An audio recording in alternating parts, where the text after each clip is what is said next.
and welcome to Global TV Midday News, live at the nation's capital, Abuja.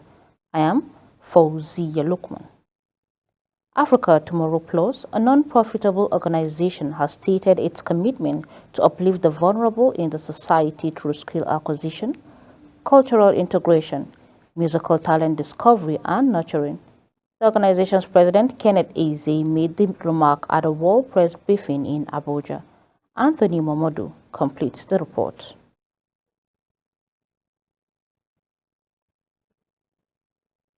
While we're waiting for the report to be ready by Anthony Momodu, the Nigerian Senate has approved a death sentence as a penalty for drug traffickers in the country as it passes through the third reading on the 2024 NDLEA Act Amendment Bill. The proposal was adopted when the Senate discovered into a committee of the whole for a clause-by-clause consideration of a report of the chairman of the Committees on Judiciary, Human Rights and Legal Matters, and Drug and Narcotics and National Drug Law Enforcement Agency NDLEA Act Amendment Bill 2024. Kikelomo Okeri has more details.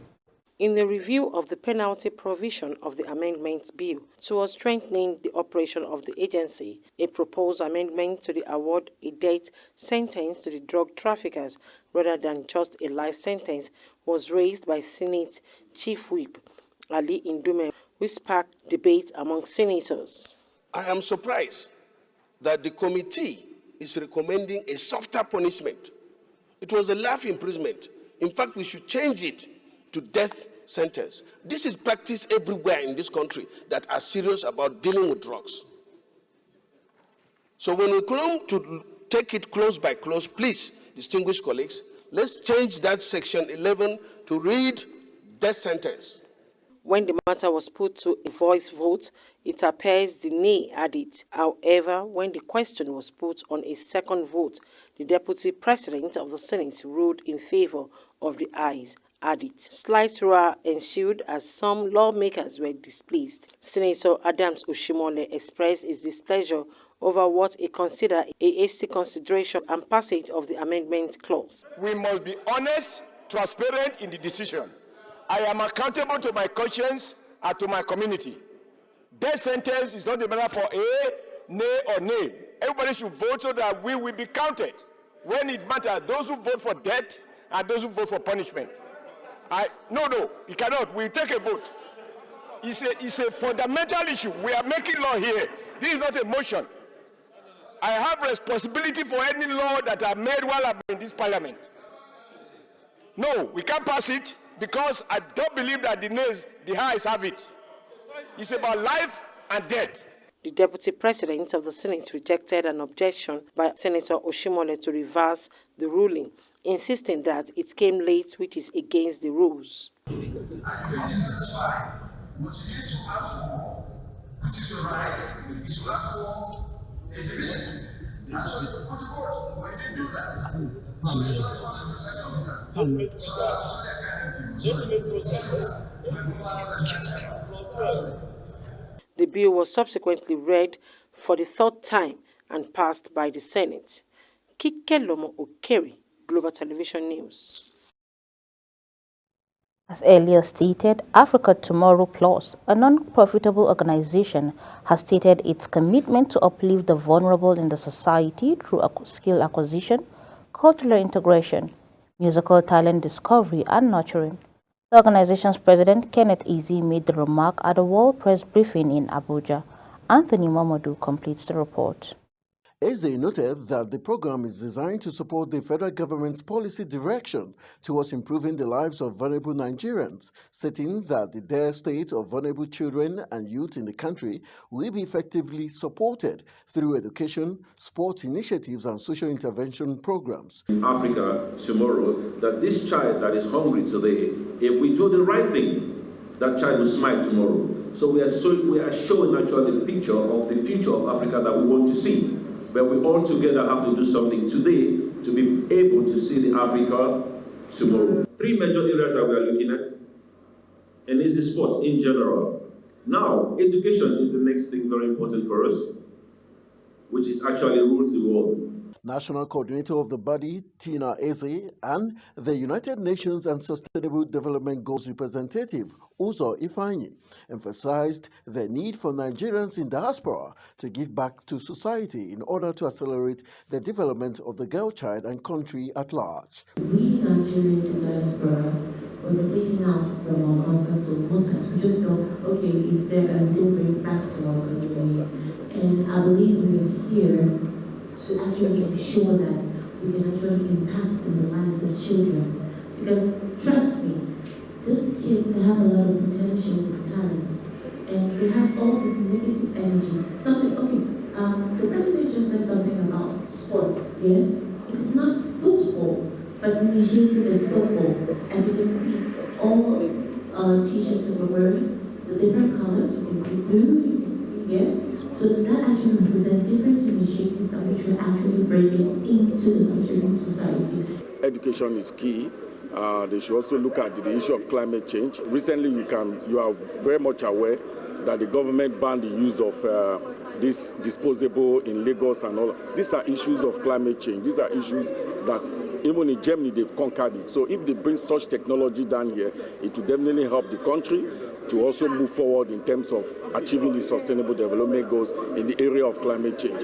Lugard Okonobo, founder, Nigerian Women Economic Development, and other stakeholders highlighted the potential impact of collaboration between development partners towards improving the lives and safety of the vulnerable populace. NIGWED, Nigerian Women Economic Development Project, the women gender component of this project, we are going to be playing a very key role. And that's the Federal Ministry of Women Affairs is supporting us, ensure that we got this venue that we have used today for today's event. And so the conversation goes beyond there in getting several other activities that will help to fast-track the implementation of ATP's project in Nigeria. Non-governmental organizations are established with a lot of networking opportunities and meeting people at the rural level. So if non-governmental organizations are properly positioned, they will be responsible and also support the effort of the government in reducing the insecurity challenges in the country. The importance of social intervention programs for the uplifting of vulnerable populace of any society and nation cannot be overemphasized. Anthony Momodu reporting for Global Television News. The International Monetary Fund have asked the Nigerian government to develop a robust and adequate framework to tackle cybercrime in the financial sector.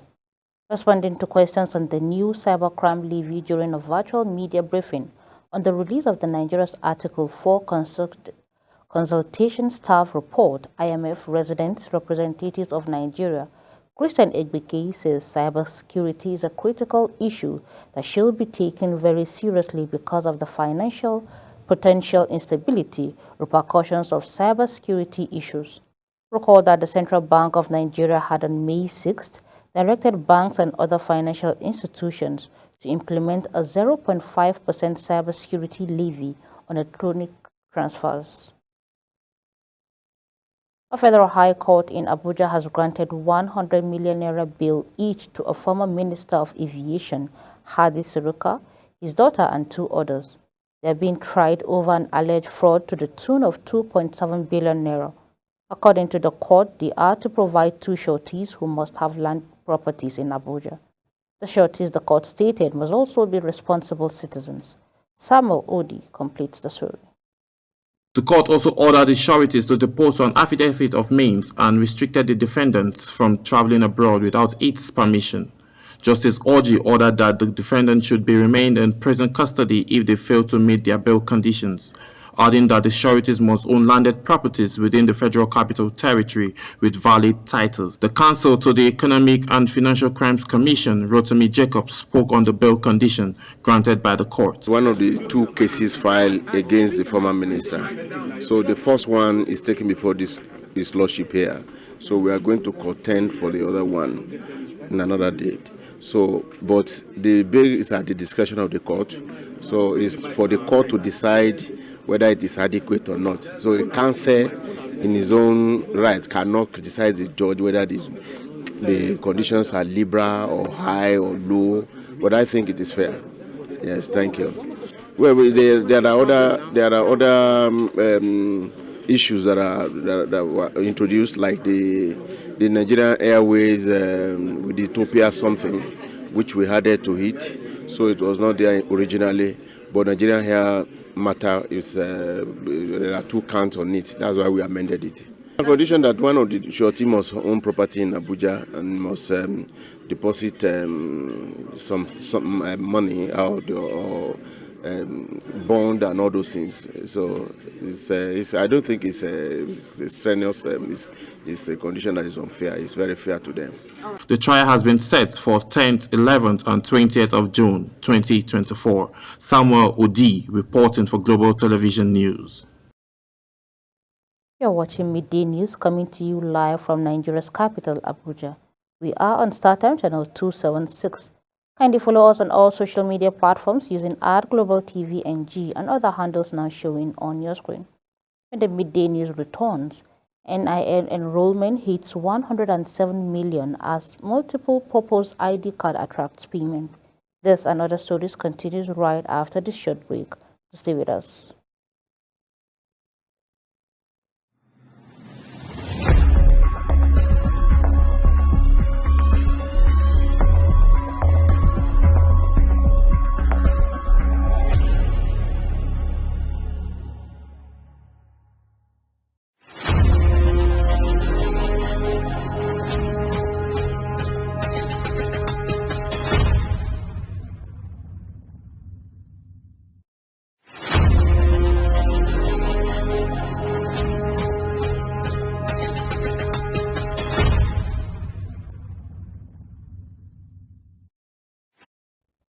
Welcome back to Global Television, bringing you live broadcasts of the Midday News.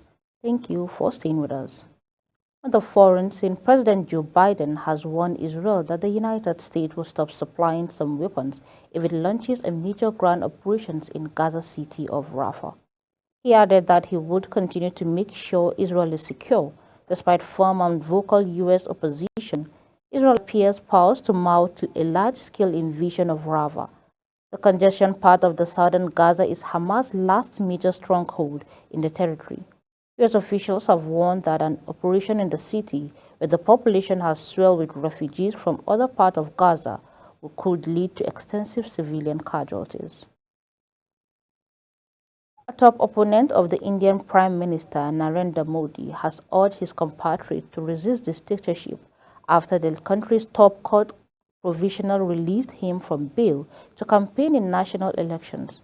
Arvind Kejriwal, chief minister of the capital Delhi and a key leader in the opposition alliance, former compete against Modi in the polls, was granted bail on Friday after weeks in custody. In a different press conference the day after his release, Kejriwal says the outcome of the election will be determined whether India remains a democracy. Back home in business, the Ogun State Commissioner of Finance and Chief Economic Advisor to the Governor, Dapo Akundejo, has called for the collaboration of all stakeholders to achieve sustainable economic growth and prosperity in the country. Akundejo made the call during the 2024 KPMG Alumni Reignite event themed Reviving the Economy, a Change Agent in Lagos State. He noted that the global challenges posed by COVID-19 pandemic, environmental crisis, geopolitical tensions, and technological disruptions were obstacles to socio-economic development that must be addressed, emphasizing the pivotal role of individuals and business organizations as a change agent since government alone cannot revive the economy. The enrollment of National Identity Number NIN has so far reached 107,338,044 as of Friday, May 10, 2024, reflecting 13.2 million increase from 104 million recorded in December 2023. The Director General, National Identity Management Commission, NIMC, Abisoye Koki Odesunti, disclosed this during a media briefing in Abuja. Koki Odesunti added that the Commission's plan to introduce a general multipurpose NIN card is underway, but insisted that Nigerians will pay for it as it is equipped with features that will help the citizens access to government services. The NIMC boss stressed that the Commission will expedite actions to ensure that all Nigerians are enrolled within the recorded time. The federal government has faulted the proposal by telecommunication companies to raise their tariffs, emphasizing that the increased data, voice and text messages prices isn't the sole and optimal solution to sector's challenges. It also urged the companies to explore innovative solutions to counter inflationary pressures and high operating costs. The Minister of Communications, Innovation and Digital Economy, Bosun Tijani, gave this advice at the launch of the Nigerian Digital Economy Report in Abuja. And on entertainment, the Nigerian actor Enyinnaya Igwegwe took home the overall Best Actor Award in the 2024 Cameroon International Film Festival, CAMFIF. The award acknowledged Igwegwe's impression performance in Joel Ayuk cross-continental action drama Chokehold, where he starred along Jamaican actress Sheridan Ferrell. The actor's capacity to take on different but task-laden roles has led to him being a part of another international production, such as All About Love in South Africa and Black November in 2012. Following her recent announcement to relinquish the Miss USA 2023 title, Neola Voigt's formal resignation letter has been made public.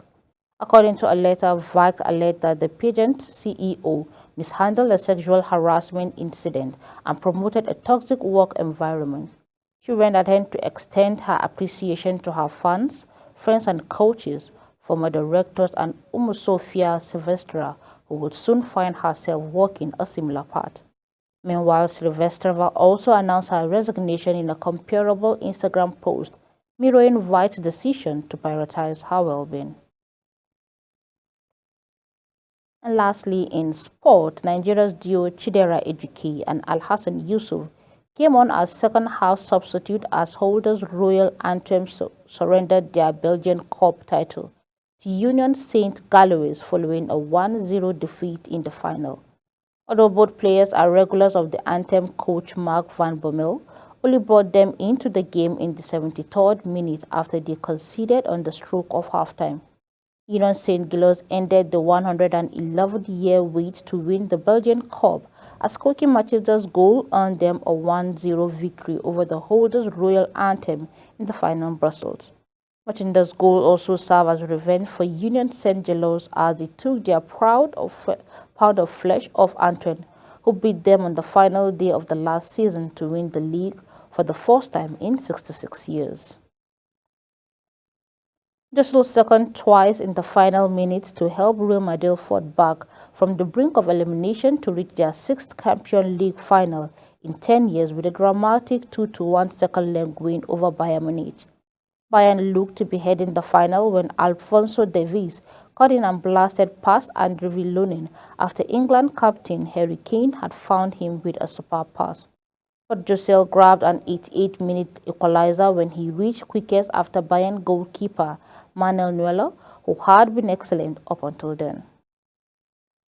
Manchester City's first penalty in their 5-1 win over the Wolves should not have been awarded, an independent panel has said.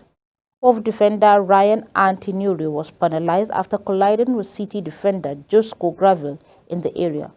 A 5-person key match incident panel voted by the 3-2 majority that referee Greg Paulson should not have given the spot kick. However, it unanimously agreed to video assistant referee, who was corrected not to intervene.